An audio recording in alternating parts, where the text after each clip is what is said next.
sebagai anggota Badan Musyawarah. Iya.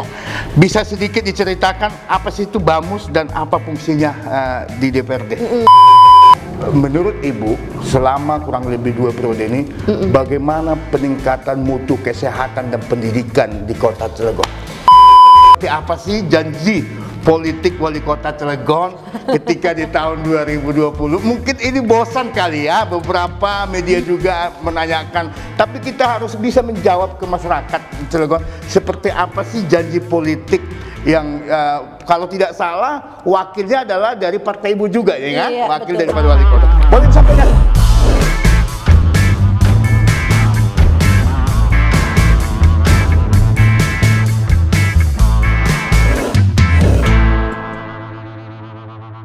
Assalamualaikum warahmatullahi wabarakatuh. Selamat siang sahabat-sahabat Lugas TV dimanapun berada.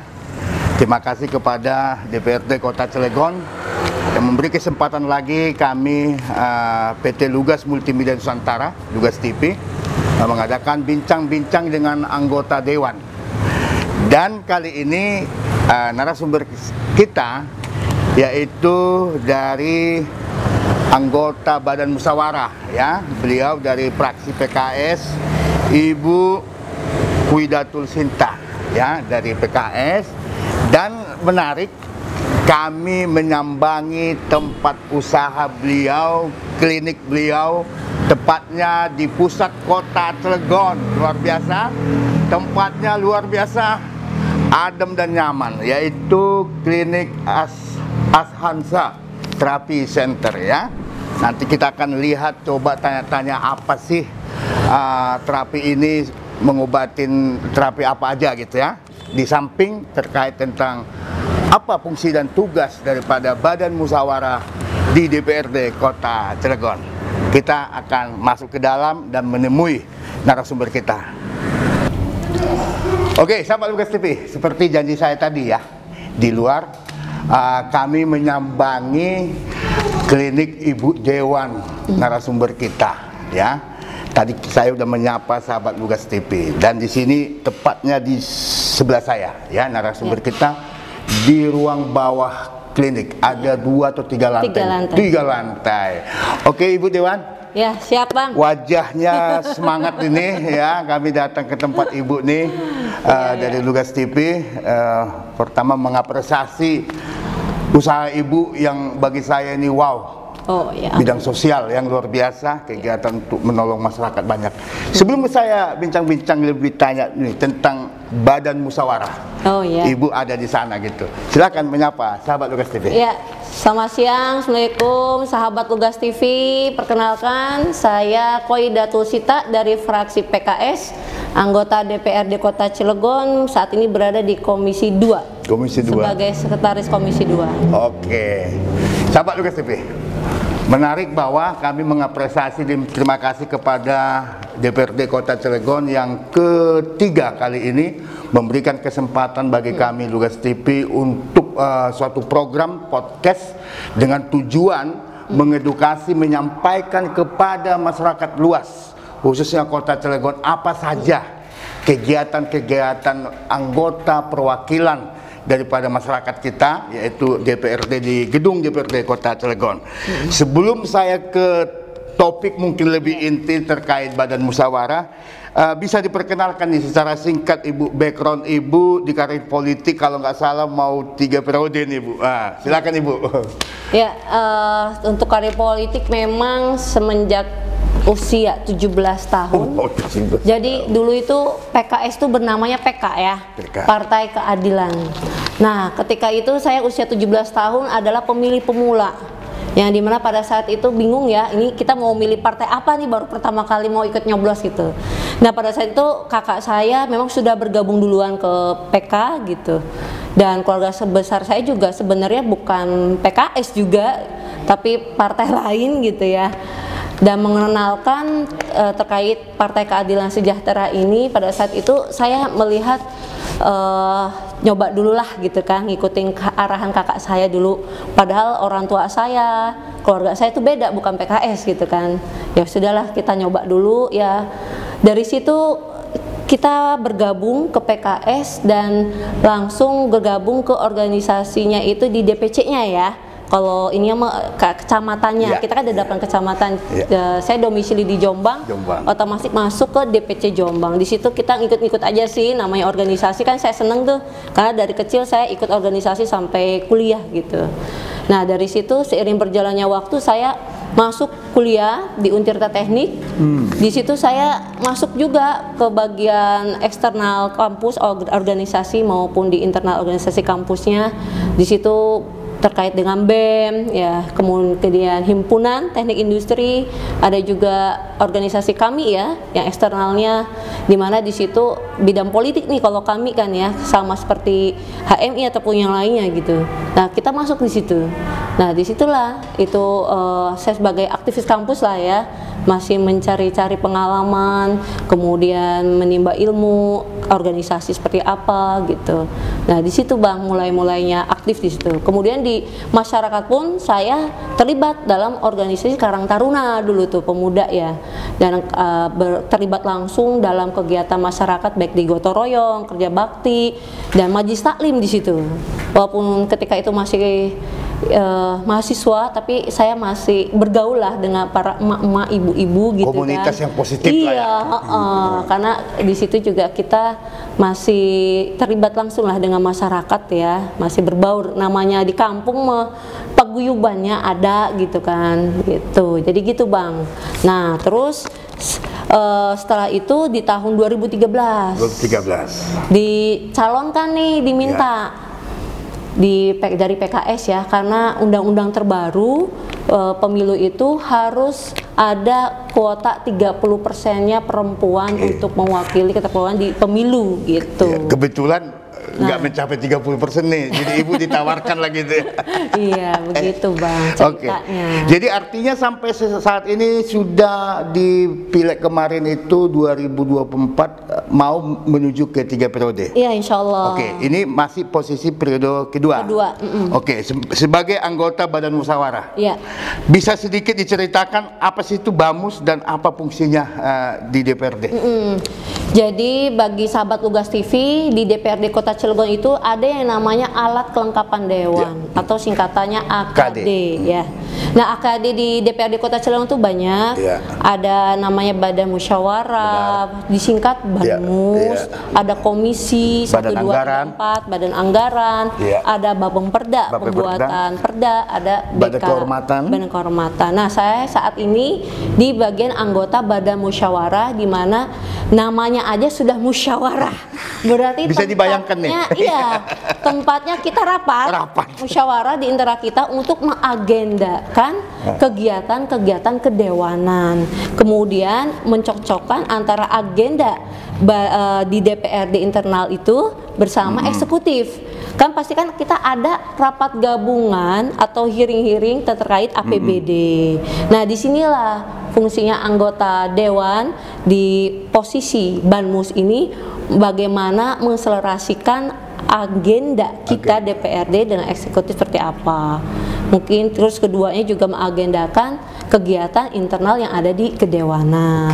Jadi kegiatan-kegiatan DPRD itu harus tertuang di dalam agenda Badan Musyawarah. Di luar itu tidak bisa dijalankan. Artinya secara sederhana menyusun agenda-agenda para anggota dewan, baik ketua sampai ke semua. Sampai anggotanya. Ya luar biasa. Ada berapa kira-kira sahabat Lugas TV khusus, mungkin di setiap daerah beda-beda. Anggota Badan Musyawarah di Kota Cilegon ada berapa anggota dia? Kurang lebih ada 15 lah ya. Tergantung jumlah. Ya, selain menjadi anggota Badan Musyawarah, tentunya Ibu ditugaskan dari praksi ke komisi. Betul. Boleh disampaikan ke sahabat Lugas TV atau masyarakat Kota Cilegon, komisi apa saat ini Ibu Dewan? Ya. Alhamdulillah sampai saat ini dari periode pertama sampai saat ini 10 tahun saya berada di Komisi 2. Wah, Komisi 2. Tapi pernah di periode pertama saya 2 tahun setengah di Komisi 2, 2 tahun setengahnya di Komisi 1. Tapi balik lagi. Periode kedua ini full murni Komisi 2 aja ini. Karena ini mau berakhir juga nih ya. Iya. Boleh nih Komisi 2 mitra di eksekutifnya apa aja nih? Oh, kira-kira Bu. Ya. Jadi kalau Komisi 2 itu berkaitan langsung dengan bersentuhan dengan masyarakat. Keterkaitan dengan dan sosial. Waktu masa kuliah juga Ibu udah biasa. Ya betul. Jadi cocok lah ya gitu. Jadi ada mitra kerjanya itu dinas sosial. Dinas sosial. Ya. Kemudian dinas kesehatan. Oke. RSUD, Disnaker, Kesra, Disduk Capil ya, DKCS. Yeah. Kemudian dinas apa lagi tuh ya? DP3AB2 DP3AKB lah dulu itu namanya ya. Kemudian ada dinas, pokoknya kalau nggak salah ada 10 lah ya. Gitu. Mungkin secara ini Bu, artinya Ibu di periode pertama kurang lebih 2,5 tahun di Komisi 2 dan di sini hampir 5 tahun di Komisi 2 juga. Tentunya menghadap mitra-mitranya yang tadi udah sebut ada kurang lebih 11 OPD atau 10 lah kurang lebih. Ada ya, dinas juga. pendidikan. Apa kira-kira setiap OPD kira-kira apa yang menjadi dasar utama dari teman-teman Komisi 2? Keluhan yang diterima paling banyak gitu lah kira-kira gitu Bu. Kita reses lah ya, atau bertemu sama masyarakat. Selalu yang utama itu di bidang masalah kesehatan. Terkait BPJS. Nah, kedua itu di bidang pendidikan. Ketiga, bidang sosial. Ini yang sering kita mendengarkan keluhan-keluhan masyarakat. Ketika reses. Iya, ketika reses maupun kita bertemu langsung ya di luar reses juga sama aja gitu. Gak jauh beda dari situ. Oke. Gitu. Nah, jadi saya singgung nih kata Ibu kan di Komisi 2 salah satu di Dinas Kesehatan dan Ibu mendirikan salah satu klinik tentang kesehatan nih. Sedikit aja nih cerita Bu, awal mulanya mendirikan klinik ini dan saya lihat tempatnya adem banget Bu. Pertanyaan saya sederhana, ini usaha dari tahun kapan dan perkembangannya seperti apa? Disambung masyarakat, silakan. Ya, jadi sahabat Tugas TV, ini klinik sudah berdiri sejak tahun 2008. 2008. Sudah lama. Jadi ke sini kurang 16 tahun. 16 tahun ya, 16 tahun. Akan tetapi dulu namanya bukan klinik Azhansa, tapi klinik fisioterapi. Hanya fisioterapi dulu itu ya, fisioterapi and stroke. Dan itu tempatnya berpindah-pindah, Bang. Jadi kita baru menetap di sini baru hampir 1 tahun, 15 tahun kita ngontrak. Keliling-keliling. Iya, ketiga tempat. Aduh, ya. Seru juga ini ya Bu ya. Iya, jadi kita merintis usaha itu juga mulai dari nol, bersusah-susah dulu gitu ya. Alhamdulillah sering berjalannya waktu, berkembanglah bukan sekedar fisioterapi, makanya diganti namanya menjadi Klinik Azhansa Therapy Center, di mana nama Azhansa ini mengambil dari 3 putri, nama inisial anak gabungan saya. Daripada 3 putri. Putri cantik. Tadi kami sampai ke sini sama tim. Waduh, Ibu Dewan hebat ternyata kan gitu. Padahal perjuangannya Ibu tadi cerita ya, baru 1 tahun di tempat ini. Baru 1 tahun menetap, ini milik sendiri, tanah sendiri, dan namanya juga berganti dan pelayanannya pun bertambah. Inovasinya bertambah. Yang dulu hanya fisioterapi, yaitu okupasi atau terapi wicara, di sini ada namanya daycare. Penitipan anak di lantai 3. Penitipan anak. Penitipan anak berapa jam gitu satu hari? Dari usia 3 bulan sampai 6 tahun kita ada. Artinya dititip pagi pulang diambil sore pulang gitu? Sore, gitu. Ada yang mau setengah hari silakan sampai sore ada juga. Wow, luar biasa. Kemudian ada program juga, kita sudah ada pelayanan dokter umum. di mana Senin sampai Jumat ada. Dan yang menarik, alhamdulillah sudah 2 bulan ini kita menjalankan tiap hari Jumat sore mengadakan pemeriksaan gratis. Pemeriksaan gratis? Iya, untuk di hari Jumat Barokah.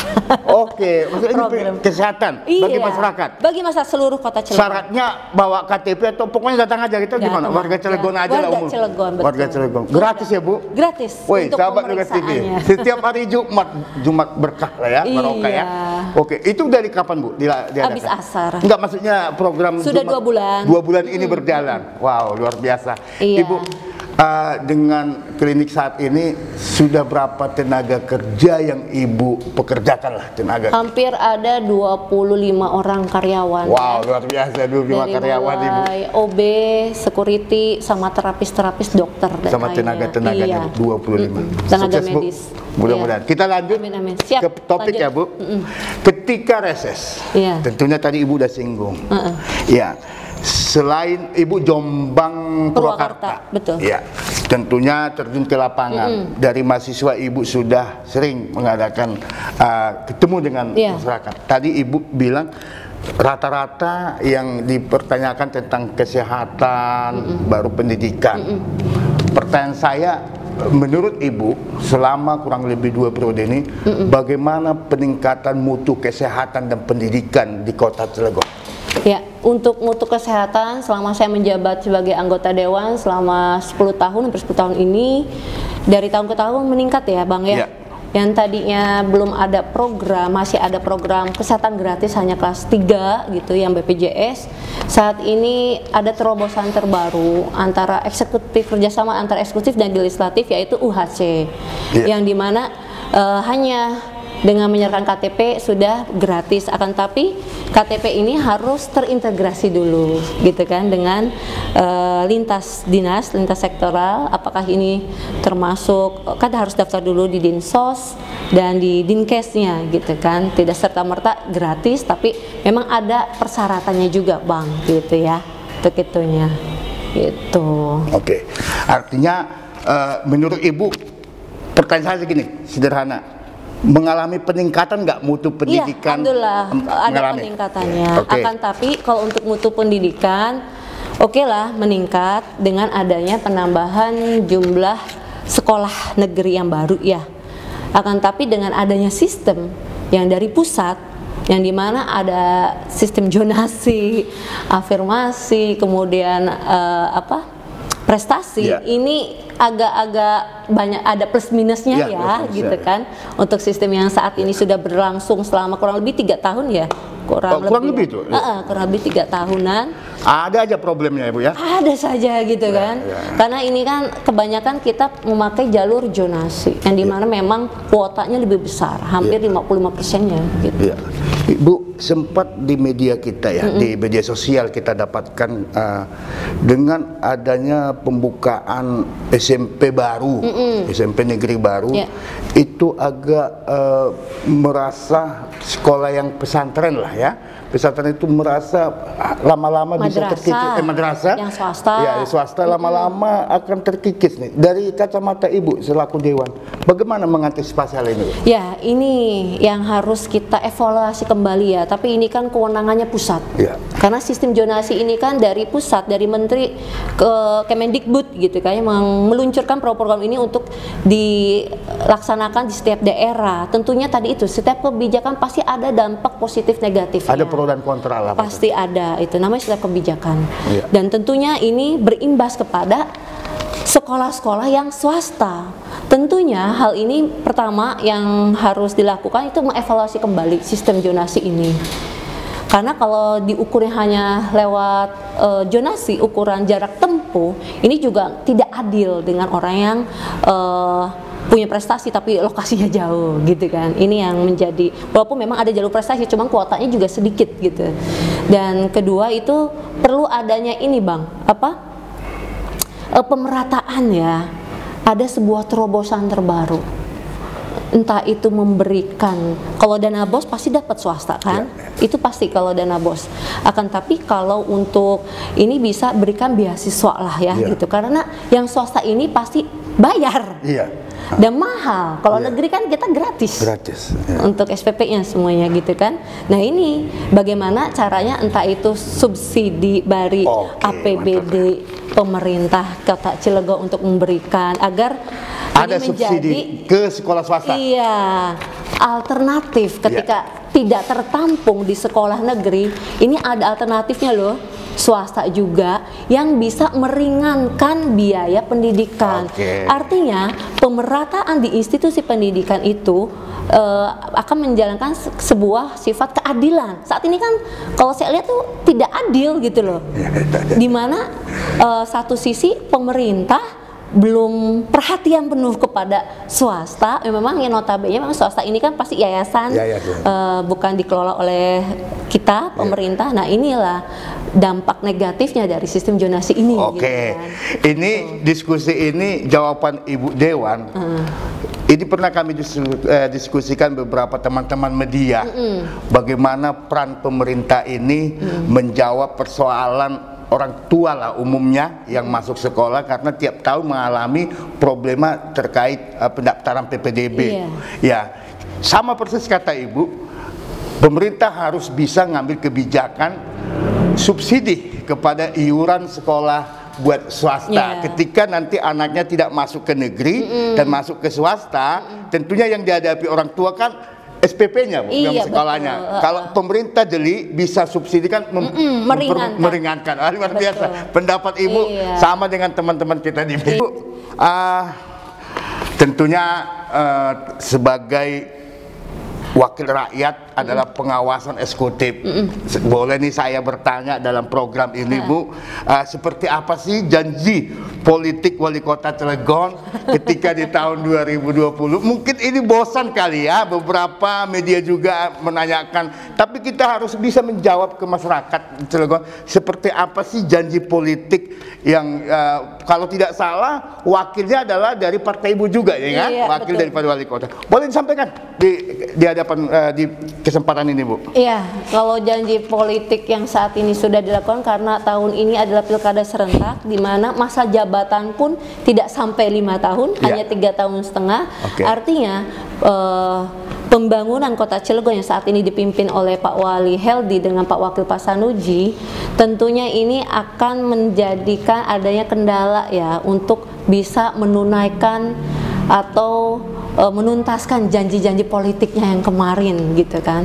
Memang saat ini KCS yang sering digaungkan gitu kan. Lah ya. Ini mungkin ada yang sudah terrealisasi, tapi ada juga yang belum. Jadi menurut kacamata saya pribadi ini belum berjalan optimal. Belum berjalan optimal. Oke, luar biasa. Pilkada, pemilihan kepala daerah serentak ya, Bu ya. Kita kebetulan Ibu juga kita melihat radar nih, Bu, dalam kesempatan ini tidak apa-apa lah kita mau sampaikan. Di partai PKS beberapa hari ini bahkan salah satu kader terbaiknya saat ini wakil ketua 2 di DPRD, Ibu Uyun ya, sudah pajang balihonya di 8 kecamatan. Bahkan wow gitu ya. Seperti apa? Mungkin Ibu sama-sama partai ya, tapi saya mau menyampaikan seperti apa sih sosok Ibu Uyun ini sehingga dari DPW ya, DPW atau DPP? DPP langsung ya, melirik Ibu ini sebagai maju di kontestasi di November mendatang. Iya. Kalau saya melihat sosoknya Bu Nuratul Uyun, atau saya sering manggilnya Bu Uyun ini, yang pertama saya lihat adalah cerdas. Smart ya. Jadi dari bukan sekedar cerdas secara intelektual, emosional juga masuk di dalam. Jadi kecerdasan itu adalah di beliau, di diri beliau. Komplit lah ya. Iya. Kemudian beliau memiliki, walaupun perempuan, tapi luar biasa, tidak kalah dengan laki-laki juga. Ketegasan, kepemimpinannya itu luar biasa. Gitu. Yang saat ini beliau sudah terbukti menjadi ketua MPD di struktur PKS Kota Cilegonnya, dan saat ini juga wakil ketua dewan. Tentunya ini kan jabatan yang memang kalau di PKS itu bukan kita yang meminta, tapi ditunjuk. Artinya ketika pimpinan partai menunjuk beliau, Bu Uyun ini, berarti kan memiliki potensial. Nah, disinilah gitu, potensi beliau itu luar biasa. Dan itu harus didukung, harus all out. Oke. Dan Ibu Sinta sebagai perwakilan di Jombang Purwakarta ini siap menjadi tim siap untuk memenangkan lah. Harus siap ya. Sejauh ini saya lihat pasangannya nih ya, pasangannya digandingkan dengan media atau juga di internal lah gitu. Sepertinya ketua ya DPRD Kota Cilegon. Betul. Ada pendapat Bu? Ini pasangan yang ideal, pilihan rakyat. Karena Pak Isro lahir dari anak rakyat Kota Cilegon, didampingi dengan perempuan baja, seperti ketegasan yang kepemimpinan dari Bu Uyun tadi. Jadi pengalaman politiknya juga luar biasa, sudah ada gitu loh. Jadi tidak di ini ya, bukan abal-abal gitu kan, bukan kemarin, bukan kaleng-kaleng gitu kan. Karena beliau menjadi anggota dewan sama seperti saya 10 tahun ini, 2 periode ini, dan beliau-beliau ini juga menjadi kader terbaik dari partainya, dan ini merupakan aset yang harus kita dukung, untuk support, untuk terus melanjutkan memajukan Kota Cilegon. Ya, gitu. Artinya dari legislatif berpengalaman menjabat sebagai ketua dan wakil ketua akan hijrah ke eksekutif. Betul. Tentunya tidak gampang kan? Iya. Karena modalnya dari legislatif sudah menguasai. Oke, luar biasa. Bu, kita lanjut sedikit lagi Bu. Siap. Ini ada pertanyaan dari tim kita nih yang membuat pertanyaan. Mengikuti kontestasi pileg kemarin dari PKS dan masuk dari beberapa jajaran incumbent anggota DPRD, sebelumnya menandakan masyarakat masih percaya sama Ibu. Adakah tokoh politik idola Ibu yang menjadi cerminan prinsip Ibu ketika menjabat? Ada Bu Uyun. Bu Uyun. Bu Uyun. Oke, luar biasa. Terjawab juga nih pertanyaan dari kita ini. Itu. Oke, luar biasa. Ada pesan-pesan kepada anggota DPRD yang terpilih yang mungkin saat ini kebanyakan milenial ya, yang muda-muda ya. Betul. Serta pesan demokrasi di Pilkada Cilegon. Silakan. Iya, untuk yang baru akan menjabat, yang insya Allah mudah-mudahan akan bergabung dengan kita gitu ya. Bergabung dengan kita di tanggal dilantik ya, tanggal 4 September 2024. Ya, kita semoga bisa kompak dan bisa menjaga kerjasama untuk memajukan Kota Cilegon, tentunya itu saja. Oke, luar biasa, sahabat Lugas TV. Tadi kita sudah memberikan pertanyaan perihal tentang badan musyawarah itu apa. Ibu sudah menjawab, narasumber kita sudah menjawab. Kita singgung karena kita berada di tempat klinik beliau, dan beliau juga menyampaikan membuka klinik ini dengan berkeliling-keliling selama 15 tahun dan baru 1 tahun menetap di sini dengan tempatnya bagi saya nih cukup luar biasa dan adem ya, susunannya, tata ininya. Semoga ke depan bisa buka cabang-cabang ya Bu. Amin. Amin. Oke Bu, silakan closing statementnya Bu. Ya, bagi sahabat Lugas TV, insya Allah kita nanti akan menghadapi pilkada serentak di tanggal 24 November 2024 ya. Saya harapkan semua harus ikut berpartisipasi dalam pilkada nanti, jangan ada yang golput, dan tentunya kita harus menjaga kondusivitas di Kota Cilegon ini walaupun berbeda-beda warna dan pilihannya. Dan saya harapkan mudah-mudahan ke depan pemimpin yang saya tadi disonding sudah diidolakan, semoga menjadi pemimpin untuk masyarakat Kota Cilegon. Jadi jangan salah pilih, pilihan rakyat Isro dan Uyun. Isun. Isun. Oke. Oke, sahabat Lugas TV, terima kasih Ibu Dewan. Sama-sama.